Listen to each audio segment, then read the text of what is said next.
વિરાણી કન્યા વિદ્યાલય રાજકોટના ઓનલાઈન ક્લાસરૂમમાં આપનું સ્વાગત છે. આજે આપણે ધોરણ 10 વિજ્ઞાન વિષયમાં પ્રકરણ 12 વિદ્યુતનો છઠ્ઠો તાસ શરૂ કરીશું.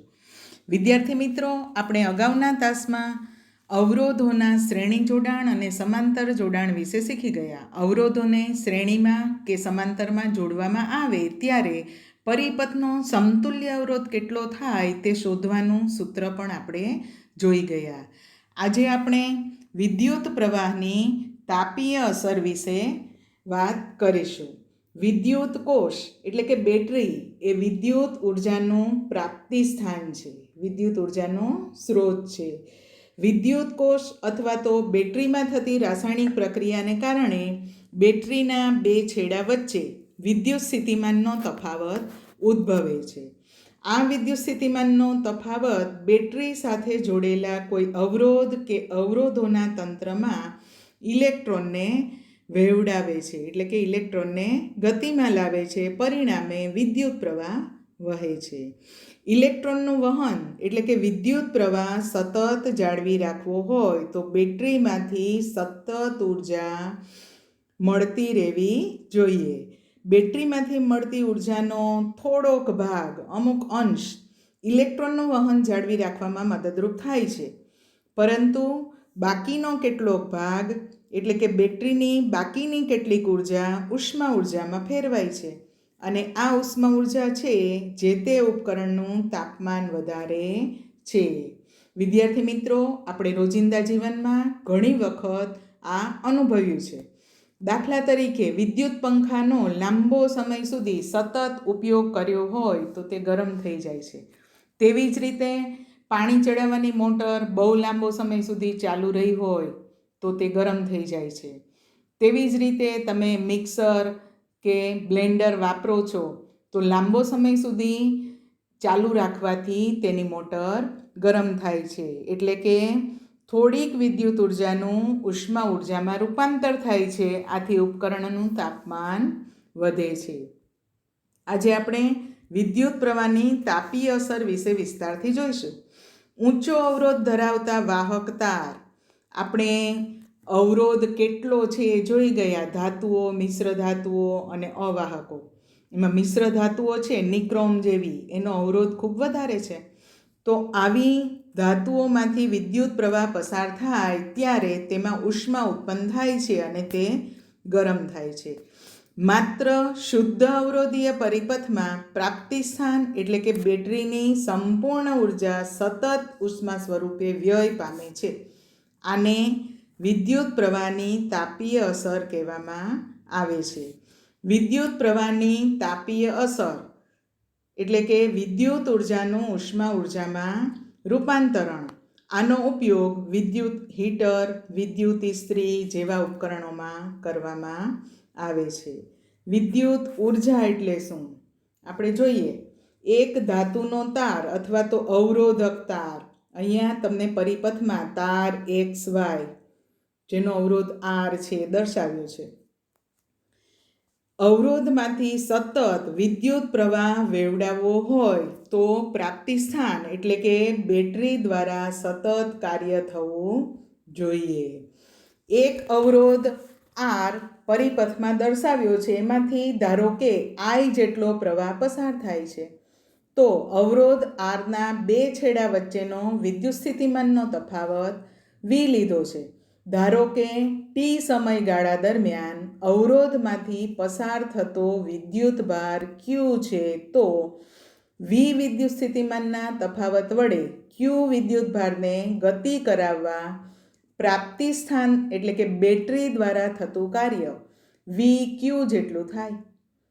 તેથી T સમયગાળા દરમિયાન પ્રાપ્તિ સ્થાન એટલે કે બેટરી પરિપથને VQ જેટલી ઉર્જા પૂરી પાડે છે. આમ પ્રાપ્તિ સ્થાન દ્વારા ખર્ચાતી ઉર્જા અથવા તો થતું કાર્ય, બેટરી વડે થતું કાર્ય W બરાબર VQ.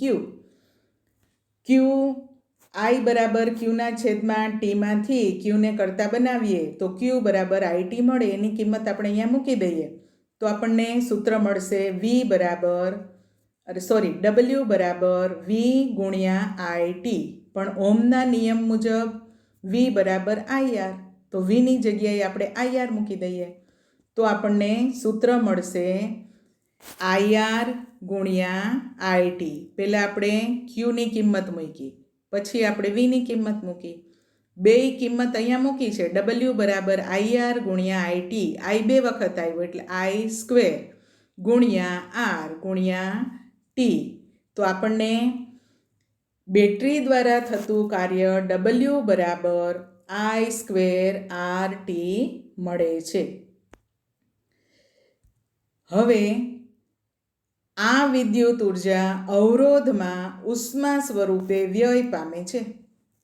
આમ આઈ જેટલા સ્થાયી પ્રવાહને કારણે ટી સમયગાળામાં ઉત્પન્ન થતી ઉષ્મા ઉર્જા એચ હોય તો એચ બરાબર આઈ સ્ક્વેર આર ટી, અથવા તો એચ બરાબર વી આઈ ટી એવું તમે લખી શકો. આઈ આર બરાબર વી એટલે એચ બરાબર આઈ સ્ક્વેર આર ટી અથવા તો એચ બરાબર વી આઈ ટી. આજે આપણને સૂત્ર મળ્યું એને જૂલનો તાપીય નિયમ કહેવામાં આવે છે. જૂલના તાપીય નિયમનું સૂત્ર લખો એવું ઘણી વખત પરીક્ષામાં પૂછાય છે.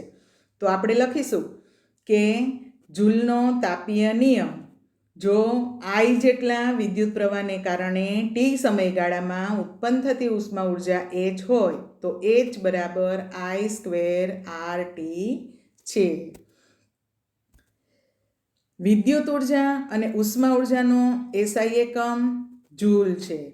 તેના બીજા એકમો વોટ સેકન્ડ અથવા કિલો વોટ કલાક લેવામાં આવે છે. વિદ્યુત પ્રવાહને કારણે વાહકમાં ઉષ્મા ઉદ્ભવે છે. આપણે જોઈ ગયા કેટલી ઉષ્મા ઉદ્ભવે છે તો કે ઉદ્ભવતી ઉષ્મા એચ. હીટ માટે એક શબ્દ વાપર્યો હતો, એચ બરાબર I square R T. H heat માટે ઉદ્ભવતી ઉષ્મા માટે, આઈ વિદ્યુત પ્રવાહ, આર એટલે અવરોધ અને ટી એટલે સમયગાળો. તો આપણને અહીંયા જે સમીકરણ મળ્યું એચ બરાબર આઈ સ્ક્વેર આર ટી, આ ગાણિતિક સમીકરણને જૂલનો તાપીય નિયમ કહેવામાં આવે છે. આ નિયમ પરથી આપણે કહી શકીએ કે વાહકમાંથી વિદ્યુત પ્રવાહ પસાર થતો હોય તો ઉત્પન્ન થતી ઉષ્મા ઉર્જા એક તો વિદ્યુત પ્રવાહ આઈ, બીજું વાહકનો અવરોધ આર, અને જે સમયગાળા દરમિયાન વિદ્યુત પ્રવાહ પસાર થયો હોય તે સમયગાળા ટી પર આધાર રાખે છે. એચ કોના ઉપર આધાર રાખે છે તો કે આઈ, આર અને ટી. આઈ કેટલો, આર કેટલો અને ટી કેટલો? તો આપેલા અવરોધ અને આપેલા સમયગાળા માટે એચ છે વિદ્યુત પ્રવાહના વર્ગના સમપ્રમાણમાં છે. તમને આર અને ટી આપ્યા હોય તો એચ કેટલો પ્રવાહ પસાર કરો એના વર્ગના સમપ્રમાણમાં. બીજું આપેલા પ્રવાહ અને આપેલા સમયગાળા માટે, પ્રવાહ એટલે આઈ, સમયગાળો એટલે ટી. આઈ અને ટી ફિક્સ હોય તો એચનું મૂલ્ય અવરોધના સમપ્રમાણમાં હોય છે. અને ત્રીજું આપેલ અવરોધ અને આપેલ પ્રવાહ માટે, અવરોધ એટલે આર, પ્રવાહ એટલે આઈ, આઈ અને આર જો ફિક્સ હોય તો એચનું મૂલ્ય સમયગાળાના સમપ્રમાણમાં હોય છે. H proportional to I square, H proportional to R, H proportional to T. બે વસ્તુ જો તમને ફિક્સ આપેલી હોય તો ત્રીજી વસ્તુના સમપ્રમાણમાં ઉત્પન્ન થતી ઉષ્મા ઉર્જા હોય છે. તમે સૂત્ર યાદ રાખો H બરાબર આઈ સ્ક્વેર આર ટી તો આપણને સહેલાઈથી આવડી જાય. રોજબરોજના જીવનમાં વિદ્યુત પ્રવાહની તાપીય અસરનો આપણે ઘણી જગ્યાએ ઉપયોગ કરીએ છીએ.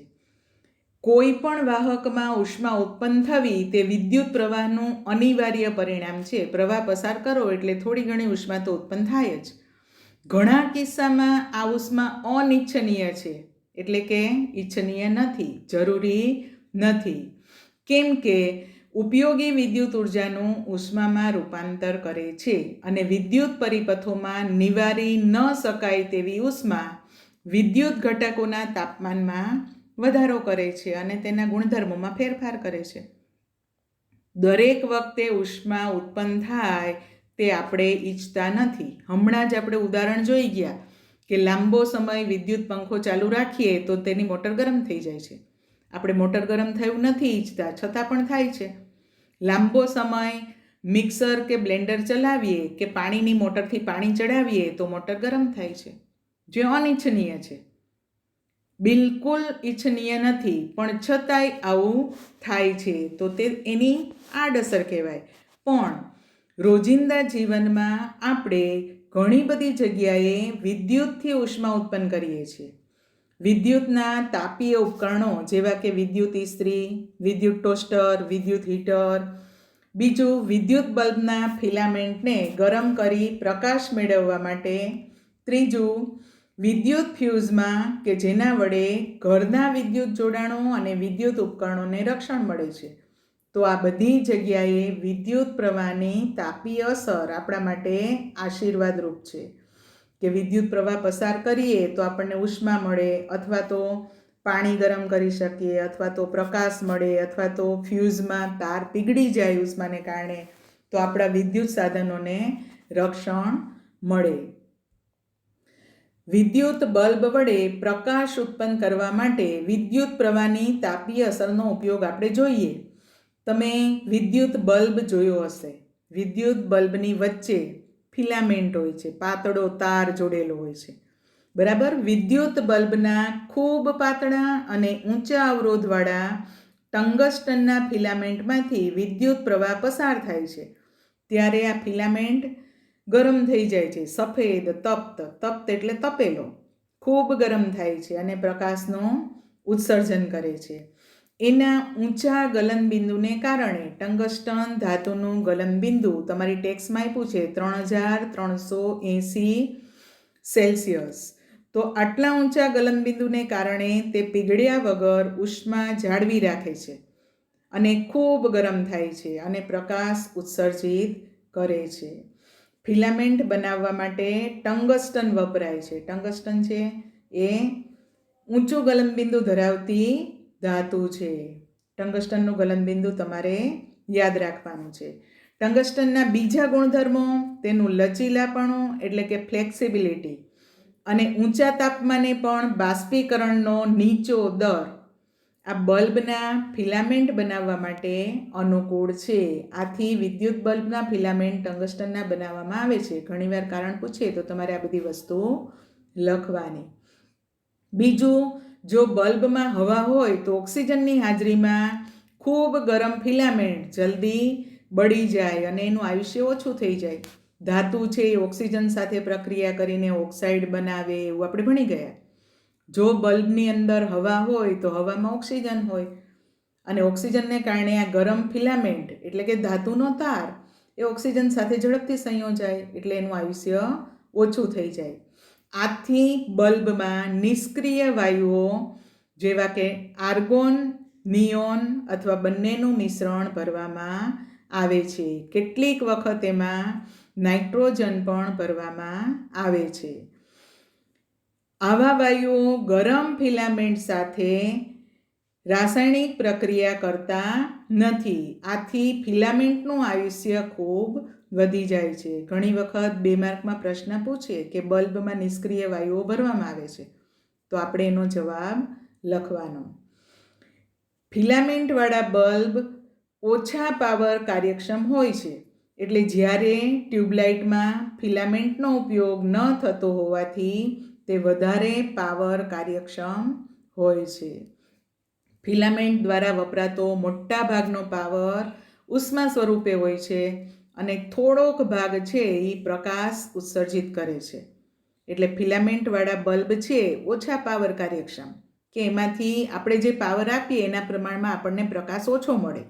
પણ ટ્યુબલાઇટમાં ફિલામેન્ટ વપરાતો નથી, એટલે આપણે જેટલી વિદ્યુત આપીએ એનો આપણને વધારે પ્રકાશ ઉર્જામાં રૂપાંતર મળે છે. વિદ્યુત ફ્યુઝની વાત કરીએ તો ફ્યુઝ છે એ ખૂબ ઓછા અવરોધવાળો અને યોગ્ય પ્રમાણમાં નીચું ગલનબિંદુ ધરાવતો તાર છે. તે વધુ પડતા ભારે પ્રવાહથી આપણા પરિપથમાં જોડેલા સાધનોને રક્ષણ આપે છે. ફ્યુઝને લાઇવ વાયર સાથે વિદ્યુત ઉપકરણો અને મુખ્ય વોલ્ટેજ પ્રાપ્તિ સ્થાન જ્યાંથી આપણને પાવર મળતો હોય એની વચ્ચે શ્રેણીમાં જોડવામાં આવે છે. શ્રેણીમાં જોડીએ અને ફ્યુઝ ઉડી જાય તો પરિપથ તૂટી જાય. એટલે ફ્યુઝ એ સુરક્ષાનું સાધન છે જે અનાવશ્યક ઊંચા પ્રવાહથી ઉપકરણો અને પરિપથને બચાવે છે. તેમાં યોગ્ય ગલનબિંદુવાળી ધાતુ અથવા તો મિશ્ર ધાતુ જેવી કે એલ્યુમિનિયમ, તાંબુ, લોખંડ, સીસુ વગેરેનો ટુકડો મૂકેલો હોય છે. જો ચોક્કસ મૂલ્યના પ્રવાહ કરતાં મોટો પ્રવાહ પરિપથમાં વહે તો ફ્યુઝના તારનું તાપમાન વધે. હવે ફ્યુઝનું ગલનબિંદુ નીચું છે, તાપમાન વધારીએ તો શું થાય? પીગળી જાય અને પરિપથ ખુલ્લો થઈ જાય. પરિણામે પરિપથમાં વિદ્યુત પ્રવાહ વહેવાનો બંધ થઈ જાય છે અને વિદ્યુત ઉપકરણોને કોઈ નુકસાન થતું નથી. કોઈ એક વિદ્યુત ઉપકરણને સ્વતંત્ર રીતે રક્ષણ આપવા માટે વપરાતો ફ્યુઝ જો અહીંયા બતાવ્યો છે. આપણે મોંઘું ઉપકરણ લઈએ, જેમ કે મોંઘું ટીવી કે ફ્રીજ લીધું હોય તો એની અંદર એનો પર્સનલ ફ્યુઝ હોય છે. આવો બે બાજુ ધાતુની ટોપીવાળી કાચની નળી અને એની વચ્ચે ફ્યુઝ વાયર બાંધેલો હોય છે. જો પ્રવાહ વધુ આવે તો આ વાયર પીગળી જાય. વાયર પીગળી જાય તો પરિપથ તૂટી જાય અને પ્રવાહ વહેતો અટકી જાય. બીજું આપણે જોઈએ આવા પોર્સેલિન હોલ્ડરવાળા ફ્યુઝ આપણા ઘરમાં લગાડેલા હોય છે, તમે જોયા હશે. ફ્યુઝનો તાર છે એ ધાતુના છેડાવાળા પોર્સેલિન અથવા તેના જેવા અવાહક પદાર્થના કાર્ટ્રીજમાં રાખવામાં આવે છે. ઘર વપરાશમાં 1 ampere, 2 ampere, 3 ampere, 5 ampere, 10 ampere વગેરે જેવા રેટિંગ એટલે કે માનાંક ધરાવતા ફ્યુઝ વાપરવામાં આવે છે. 220 વોલ્ટ પર કાર્યરત 1 કિલોવોટની ઇસ્ત્રીમાંથી વહેતો વિદ્યુત પ્રવાહ I બરાબર P/V. P એટલે પાવર છે 1 કિલોવોટ એટલે 1000 વોટ. V વોલ્ટેજ 220 તો 1000/220 બરાબર 4.54 એમ્પિયર. આટલો વિદ્યુત પ્રવાહ પસાર થાય.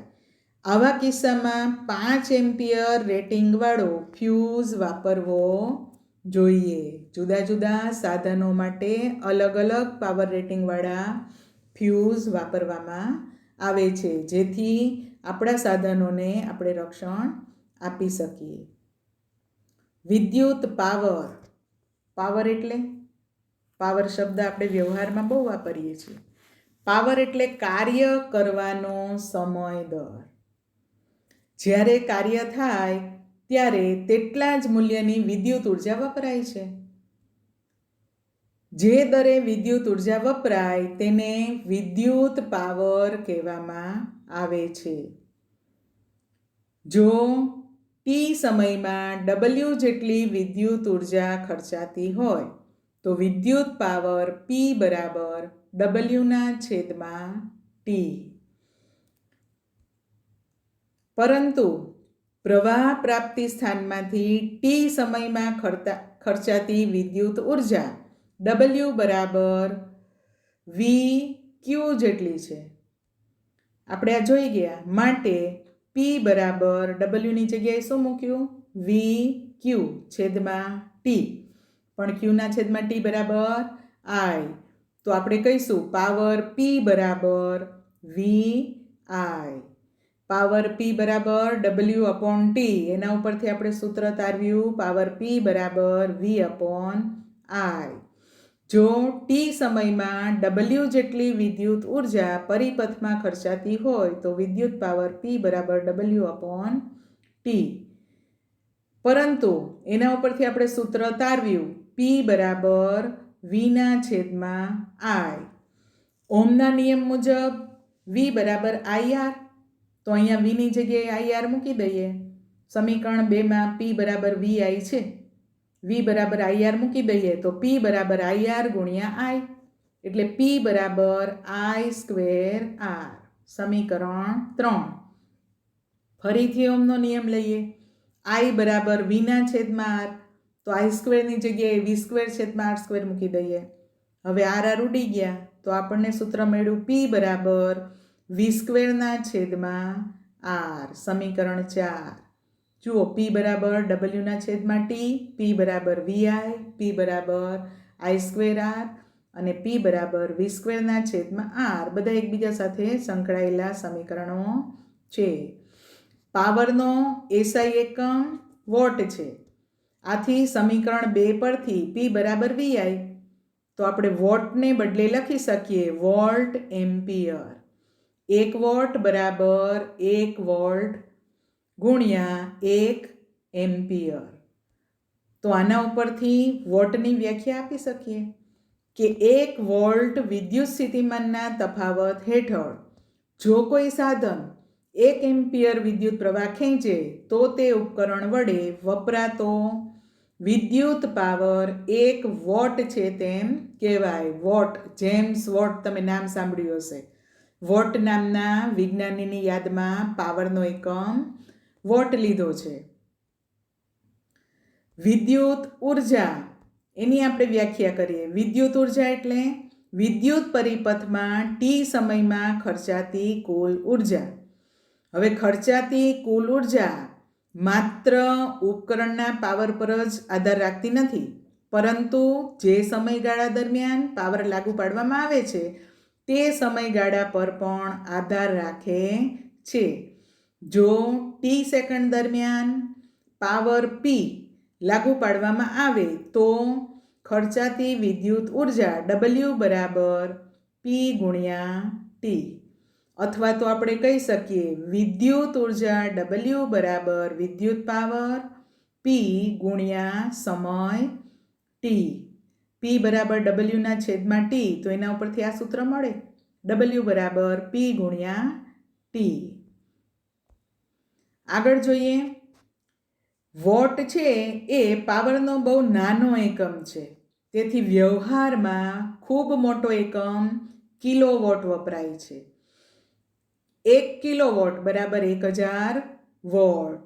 તો વિદ્યુત ઉર્જા એ પાવર અને સમયના ગુણાકાર જેટલી હોવાથી તેનો એકમ વોટ કલાક જેટલો પણ લેવાય છે. 1 વોટ પાવર 1 કલાક સુધી વપરાય તો વપરાતી વિદ્યુત ઉર્જા 1 વોટ કલાક છે એમ કહેવાય. વિદ્યુત ઉર્જાનો વ્યવહારિક એકમ કિલોવોટ કલાક છે, કિલોવોટ અવર, જેને યુનિટ પણ કહેવામાં આવે છે. આપણું લાઇટ બિલ યુનિટમાં આવે છે. તમને ખબર હશે કે આ મહિને 120 યુનિટ વીજળી વાપરી, અથવા તો સરકારે 100 યુનિટ વીજળી સુધીના ભાવ નીચા રાખ્યા છે. તો આવું આપણે વ્યવહારમાં બોલતા હોઈએ છીએ. યુનિટ એટલે શું? કિલોવોટ કલાક. 1 કિલોવોટ પાવર 1 કલાક સુધી વાપરો તો વપરાતી વિદ્યુત ઉર્જા કિલોવોટ કલાક થાય. 1 કિલોવોટ એટલે કે 1000 વોટ, 1 કલાક એટલે 3600 સેકન્ડ.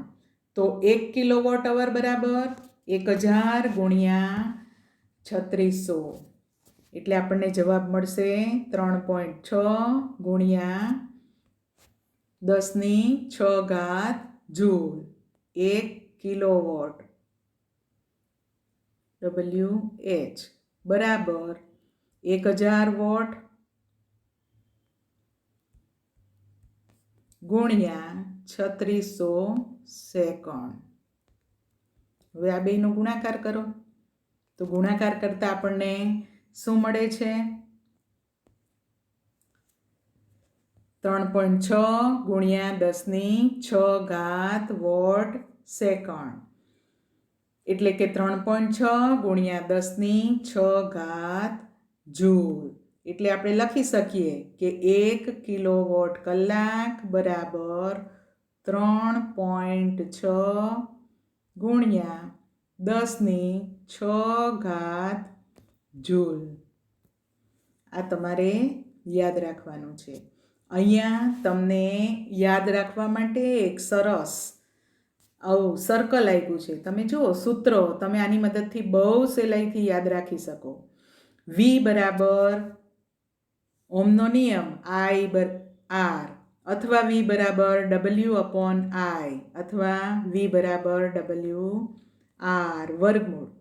એવી જ રીતે પાવર W બરાબર VI, અથવા I²R, અથવા V²R. વિદ્યાર્થી મિત્રો, તમે પણ આવું સરસ કોષ્ટક તમને યાદ રહે એવું બનાવી રાખો, વારંવાર એ વાંચતા રહ્યો તો યાદ રાખવું સહેલું પડે. આજે આપણે વિદ્યુત પ્રવાહની તાપીય અસર ભણી ગયા. સરસ, તમારી ટેક્સ્ટમાં તાપીય અસર પાના નંબર 216 પર આપી છે. 216, 217, 218 અને 219. તમે આ પેજ સરસ ધ્યાનથી વાંચજો, સમજવાની કોશિશ કરજો, અને અહીંયા જે કંઈ તમને સમજાયું તે શાંતિથી સાંભળીને એનું મનન કરજો, એટલે તમને વિદ્યુત પ્રવાહની તાપીય અસર અને કેટલાક સૂત્રો બરાબર આવડી જશે. આજનું હોમવર્ક, તમારા ઘરનું આ માસનું લાઇટ બિલ વાંચો અને એમાં જે જુદી જુદી વિગતો આપી છે તે સમજવાની કોશિશ કરો. બીજું, પાના નંબર 220 પર તમે શું શીખ્યા, બરાબર, પાઠનો સાર આપ્યો છે, એ પણ તમે ટેક્સ્ટ ખોલીને ધ્યાનથી વાંચજો.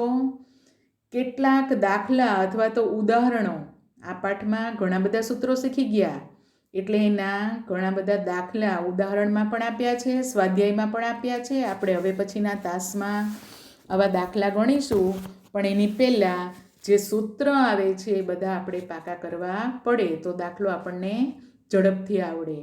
તો વિદ્યાર્થી મિત્રો, સરસ પાઠ વાંચીને જેટલા સૂત્રો છે એટલા નોટમાં એક બાજુ લખી રાખવાના, એની સંજ્ઞા લખી રાખવાની અને પાકા કરવાના. હવે પછીના તાસમાં આપણે એવા ઉદાહરણો અથવા તો દાખલા ગણીશું. Thank you.